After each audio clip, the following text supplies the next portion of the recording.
Hi guys. So for this week's discussion post, we were required to utilize one of two databases. If you chose an American topic, you used America, History, and Life. And for world history topics, historical abstracts. And I really liked both of these databases because they are EBSCO, and EBSCO is almost exclusively what I used during my undergrad. And I even took a very, very small course on how to best utilize it. So I'm just really comfortable with it. And since I chose a world history topic, I used historical abstracts. And the topic that I chose was Alexander the Great. And I wanted to do kind of a psychoanalysis on him because he's such an interesting character, and there's a lot of debate surrounding his intentions and his motives during his military campaigns.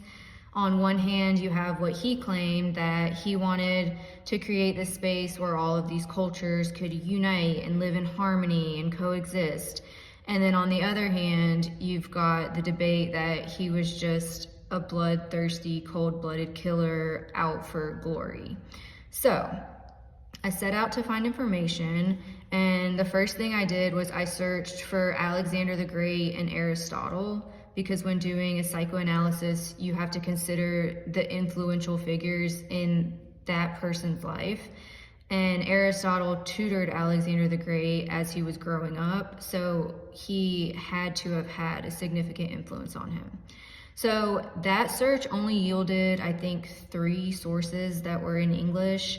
And one of them turned out to be very useful. It explored how his father prepared his son to become a legend, and it also explored the influence that Aristotle had on it. So that one was kind of the jackpot.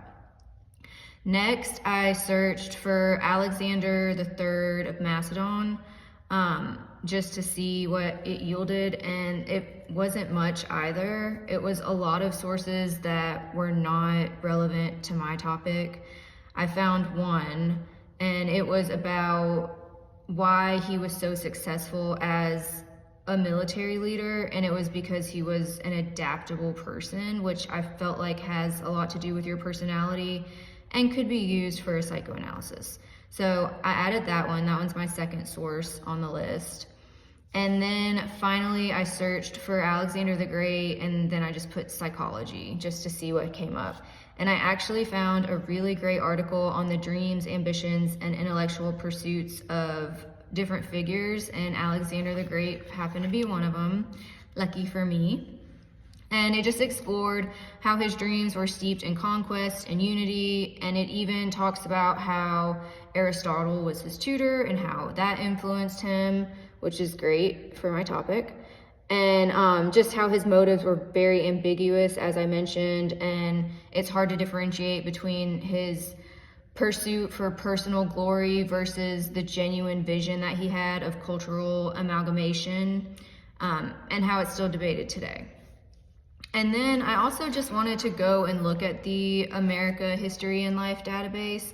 So I used the topic that I covered last week on Abe Lincoln and how he kept his faith intact during such a difficult time. And it yielded a lot of results. I feel like it yielded a lot more than the databases that we used last week. But the drawback was that there's no primary sources. However, these are both full text databases, so I knew that if I found something relevant to my topic, the full text would be available. So that would be a plus. But overall, like I said, I really enjoyed using these databases, and I felt like it was pretty successful. Thank you.